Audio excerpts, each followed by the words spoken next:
ขอบขิงยาวเสียงนกปันนอนก็หลับเย็นบินบอกมาขึ้นสู่ที่ต้นหางเก่าปล่อยบันต้นไม่เขียวโป่งเกิดหางทอสั่นไหวไว้ซึ่งนางนาย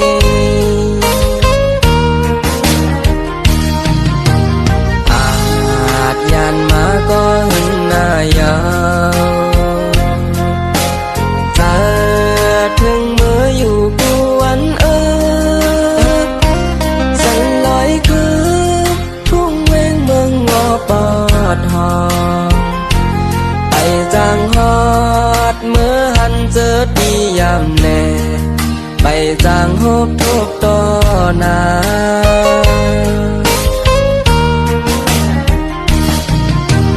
ก็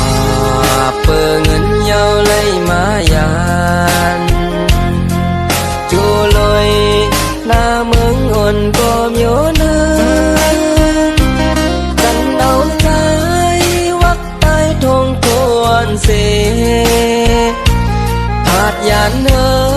นมาตกเสามีเมืองไกลเย็นเจอถึงเจอพี่น้องเกิดตั้งลางที่เอิงหวานคุ้นเก่านาน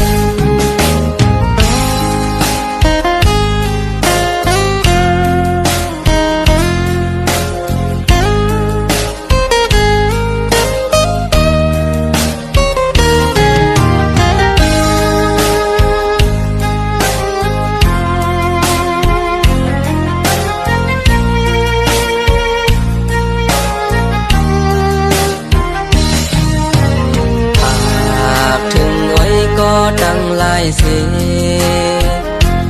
เตรียมสันลอยนกยงคำเฮาเกิดเป็นเมื่อไม่ห่มผิวผาดยานสีขาวไม่ซึมเข้าเนื้อเม็ดพองพวนก็เจอหาเดอำเปิ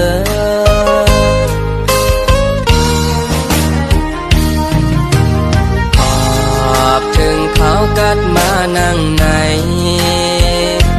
คุกสลายก็ไปจังเมื่ออยู่จำหากเสียงป๊าบยันถึงวันคืมอยู่อย่าพมหันผิดเจอเฮาหาก็ผาดยานดีอันมือถึงทำจังลืมฮักวันคืมอยู่แขนดอยยุ่มยำอีกหนึ่งตาขาใจเดลาบหยาบยาวขึ้นในเงาลูกลาวอ่อนกันเฮอเปิ้งอยู่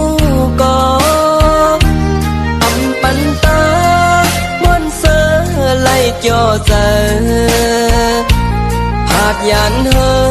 นมาโตไก่พองเจิงในตอมย้อนสู่หาพี่น้องเกิดดังลางอยู่ลีกัดเย็นเสกัง